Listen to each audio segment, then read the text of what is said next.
หลังจากที่ว่าได้เบิ่งได้ชมแล้วเนาะพฤติกรรมของเด็กคนนี้เนาะหรือว่าน้องไล่เนี่ยได้อ่า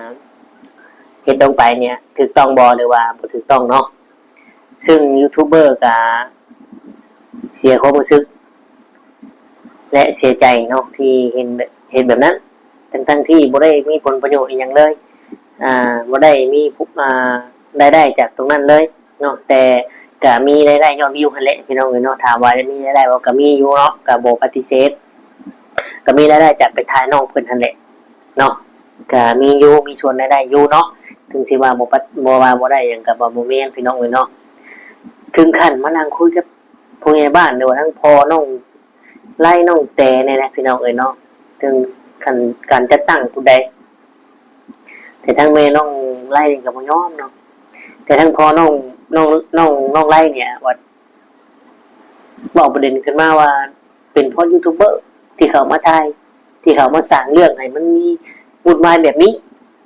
เนาะทางยูทูบเบอร์ผู้นั้นก็บ่พอใจอีกว่าบ่แม่นเจ้าเข้าใจตรงประเด็นแล้วอย่างประมาณนี้เนาะเราก็อยากให้นั่นแหละพี่น้องเนาะว่าด้วยความโมโหด้วยอารมณ์ชั่ววูบ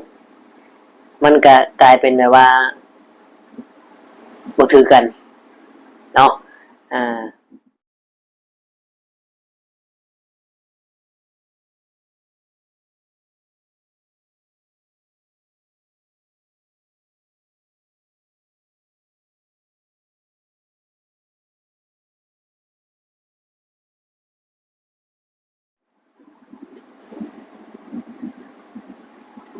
กับทักทายสบายดีและสวัสดี FC พ่อแม่พี่น้องเบิดทุกคนทุกท่านบ่ว่าสิเป็น FC ฝั่งไทยฝั่งลาวหรือว่าต่างประเทศก็ยินดีต้อนรับเข้าสู่ช่อง YouTube ตุกคำปันสุขเด้อพี่น้องเอ้ยเนาะมาเจอพ่อตุกคำมื้อนี้พี่น้องเอ้ยเนาะก็อยู่ห้องคือเก่าพี่น้องพี่น้องคิดถึงเนาะที่เพิ่มเติมก็ได้พี่น้องพี่น้องเอ้ยเนาะมาเจอตุกคำมื้อนี้หลักๆเลยประเด็นหลักเลยมื้อนี้พี่น้องเอ้ยเนาะหลายคนก็คือจะฮู้และจะเห็นพี่น้องเอ้ยเนาะแล้วก็มีทาง FC เนาะที่โทรเข้ามาหาหรือว่าทักแชทเล่นกับตุกคำFC ผู้นี้นี่เราก็ติดตามตั้งแต่ดนๆพี่น้องเอ้ยเนาะ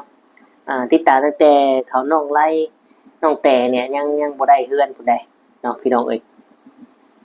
ซึ่งเราก็เคยเว้าว่าการช่วยเหลือเนี่ยย่ำมีปัญหาแม้ว่ายังน้อยเด็กน้อยยังน้อยนะพี่น้องอันนี้คือ FC ผู้นี้เราเคยเว้ากับตุกคำแต่ดุลนั่นแหละแต่ตุกคำก็ครับฟังซื่อเนาะซึ่งเพิ่นได้เว้าไว้เพิ่นได้เบิ่งแม่นอีหลีพี่น้องเอ้ยเนาะและมื้อนี้เฮาก็ได้เห็นพฤติกรรมของน้องไล่พี่น้องเอ้ยพฤติกรรมของน้องไล่แต่ว่าปัญหาหลักๆประเด็นมันอยู่ตรงนี้พี่น้องเอ้ยเนาะน้องไล่นะทำพฤติกรรมแบบใดอยากตียูทูบเบอร์เนาะผู้ที่เข้ามาช่วยเหลือหันเนาะพี่น้องวางมาท่าที่ว่าจะลงไม้ลงมือกันนี่แหละพี่น้องเอ้ยเนาะจึงทำให้ทางยูทูบเบอร์เนี่ยบ่พอใจและเสียความรู้สึกที่ซอยคนผิดหรือว่าจังไดเนาะพี่น้องเอ้ยเนาะแต่ว่าประเด็นมันเนี่ยน้องไล่กับน้องแต่เนี่ยคือว่าปะยาห่างกันบ่ตอนน่ะพี่น้องเอ้ยเนาะตามที่ว่าทุกคำได้ติดตามเบิ่งหั้นนะปะยาห่างกันแหละประเด็นหลักๆเลยเนี่ยเฮือนหลังนั้นน่ะตอนทั้ง YouTube ไปซอยเนี่ยเพิ่นได้เซ็นให้ไผเซ็นชื่อไผเนาะก็มีกรรมสิทธิ์ทั้งเบิดเนี่ยคือว่าน้องแต่น้องไล่แล้วก็น้องตุ๊กที่เนี้ย3พี่น้อง4พี่น้องน่ะอยู่นํกันนะพี่น้องแต่ว่าน้องไล่กับน้องแต่เนี่ยเป็นผัวเป็นเมียกันได้แต่มาถึงปัจจุบันนี้มันมีปัญหากันเนาะมีปัญหากันมี มีปัญหากันแบบใดลักๆเนี่ยพี่น้องคืออย่างนี้อีกพี่น้องเลยเนาะมีน้องตุ๊กบอกคือว่าคือมีน้องไส้มาเกี่ยวน้ำเนาะน้องไส้นี่ตุกคำยังบ่ฮู้สิเป็นไผสักคนหนึ่งเนาะประเด็นคือมีคนเข้าไปถ่ายแหละคือมีน้องตุ๊กหรือว่ากลุ่มของน้องไล่เนี่ยไปปลุกตูบยูพี่น้องเอ้ยและบ่อยู่เฮือนหลังนั้น ที่ผู้ใหญ่เพิ่นได้สร้างไว้ให้นะบ่ยอมอยู่เป็นหยังคือไปปลุกไปสร้างกระต๊อบอยู่ไหมมันนี่มันได้มีกระแสเข้ามาว่าแล้วยูทูบเบอร์เนี่ยที่เพิ่นให้ไปสร้างเรือนสร้างหยังให้เนี่ยประเฮ็ดให้แบบใดคือทางเด็กน้อยกลุ่มนี้คือบ่อยู่พี่น้องเอ้ยเนาะนี่แหละตามที่ว่าเฮาได้เบิ่งและบัดเทนี้ปัญหานักน้องไล่ว่าเป็นเพราะเจ้าเพิ่นอยากทำลายนะอยากทำลายทางยูทูบเบอร์เพิ่นไปซอยนี่อยากตีเนาะเป็นเพราะเจ้าเข้ามาวุ่นวายแต่ชุมข่อยอยู่ชุมข่อยบ่ได้เป็นหยังเจ้าเข้ามาวุ่นวายเฮ็ดให้มันเป็นแนวนี้ อีหยังประมาณนี้นะพี่น้องทั้งยูทูบเบอร์ก็ยืนครึ่งมาใช่อยู่แล้วพี่น้องเนาะท่าจังหวะนะท่ารอจังหวะสำหรับ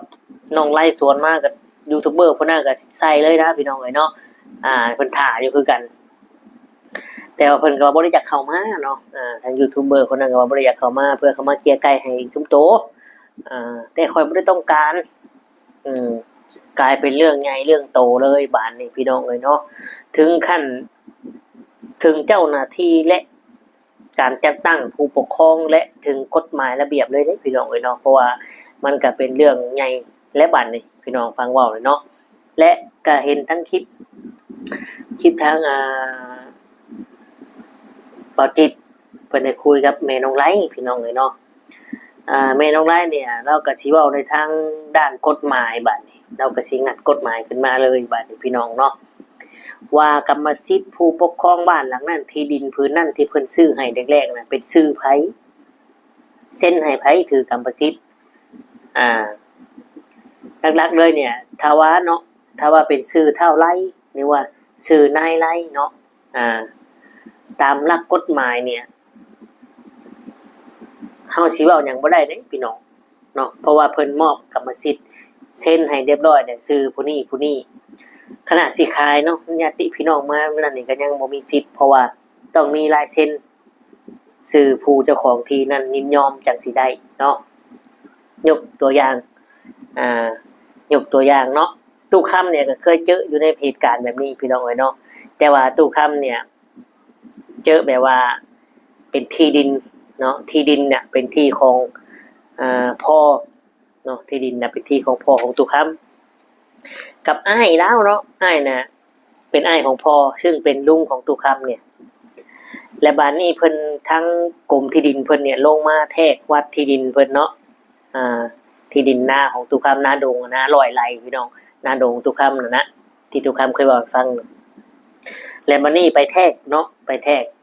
อันนี้ตู้ค่ำว่าด้านกฎหมายได้นี่ไปแทกและบัดนี้ลุงนี่ผู้เป็นอ้ายพ่อนี่บ่อยู่เนาะเราบ่อยู่เราอยู่แต่เมียน่ะบ่สื่อสารมาทั้งพ่อตู้ค้ำเนาะมีแต่บอกว่าอ้าวในนามไพ่เนาะเมียของลุงเนี่ยหรือเมียของอ้ายของพ่อก็เป็นสะใภ้เนาะพี่น้องก็เป็นป้าของตู้ค้ำเพิ่นว่าเดี๋ยวอ้าวเนี่ยสิมานำหลังและบัดนี้ผู้วันเจ้าหน้าที่กรมที่ดินลงมาน่ะไปแทกเลยไปแทกแล้วก็เซ็นจดชื่อว่าที่ดินนี่เป็นของไผและผู้ป้านะว่าเป็นของเรากับพ่อของตู้ค้ำและผู้กรมที่ดินน่ะคิดว่าป้าน่ะเป็นเอื้อยของพ่อตู้ค้ำเนาะเพิ่นเลยเซ็นและบัดนี้เซ็นแล้วทั้งพ่อของตู้ค้ำเนี่ยบ่รู้เรื่องหยังเลยไปเซ็นยินยอมกันตอนใดเลยมีปัญหากันแบบนี้เนี่ยมาโยงมาบ่รู้เรื่องเนาะตู้ค้ำเลยเมื่อเดือนที่ผ่านมานี่ตู้ค้ำเลยกลับขึ้นไปบ้านตู้ค้ำก็เอิ้นมาเลยเจ้าหน้าที่ผู้ที่ว่าเซ็นนะตู้ค้ำเอิ้นมาตู้ค้ำถามเลยว่าใช้ลายลักษณ์อักษรลายเซ็นที่ลุงข่อยเนี่ยเซ็นยินยอมให้ป้าใช้ลายลักษณ์อักษรพ่อข่อยเซ็นให้เจ้าหน้าที่ปากบ่ออกเลยเพราะว่าข่อยเนี่ยเป็นในนามหลานหรือว่าพ่อของตู้ค้ำผู้เป็นในนามน้องชายแท้ยังบ่รู้เรื่องหยังเลยบัดนี้เพิ่นเอิ้นมาถามผู้ป้าว่าใช้แต่ว่าเรารู้เรื่องเราเซ็นให้บ่ได้ข่อยคุยกันกับผัวข่อยซื่อว่าวันนี้ตู้ค้ำก็โจมตี ตีพวนเป็นเจ้าหน้าที่นะบัดพอมาเซ็นนั่นนี่เจ้าว่าต้องมีอันลายเซ็นลายลักษณ์อักษรจบดี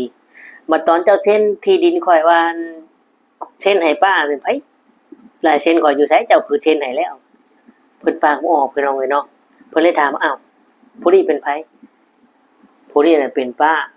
เป็นเมียของอ้ายพ่อที่ดินพื้นนี้เนี่ยเป็นของพ่อข่อยกับอ้ายของพ่อข่อยเป็นลุงของข่อยแต่มื้อนี้ป้าว่าผัวน่ะเซ็นให้แล้วและเพิ่นถามว่าไสลายเซ็นอักษรไผมีเป็นพยานน้องเราคนใดฮู้นำบ่มี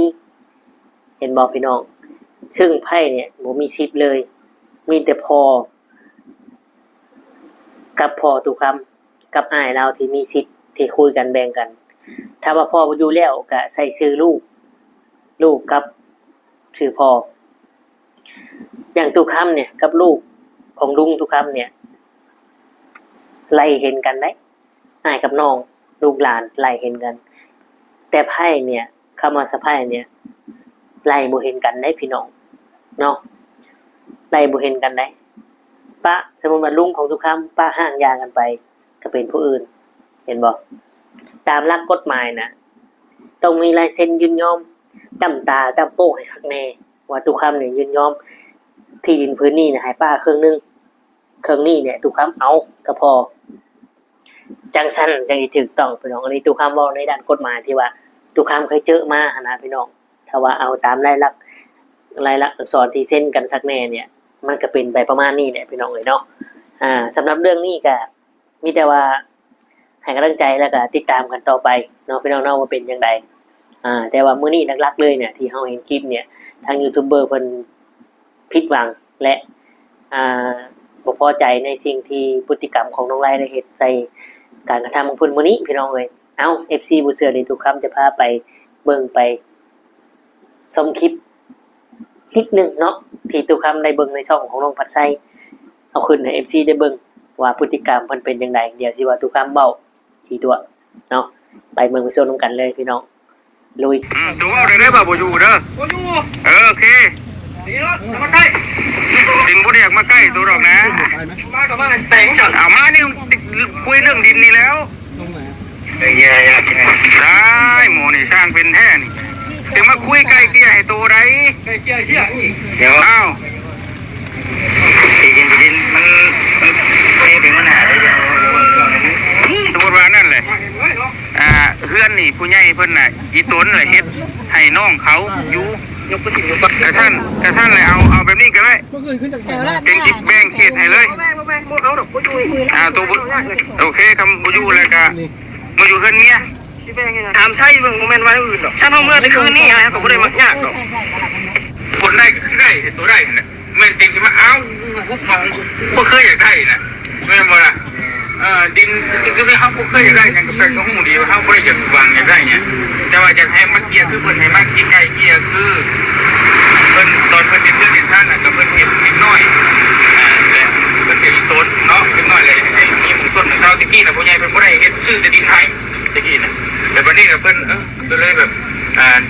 น้องตุ๊กกับแล้วก็น้องนิกแล้วก็น้อง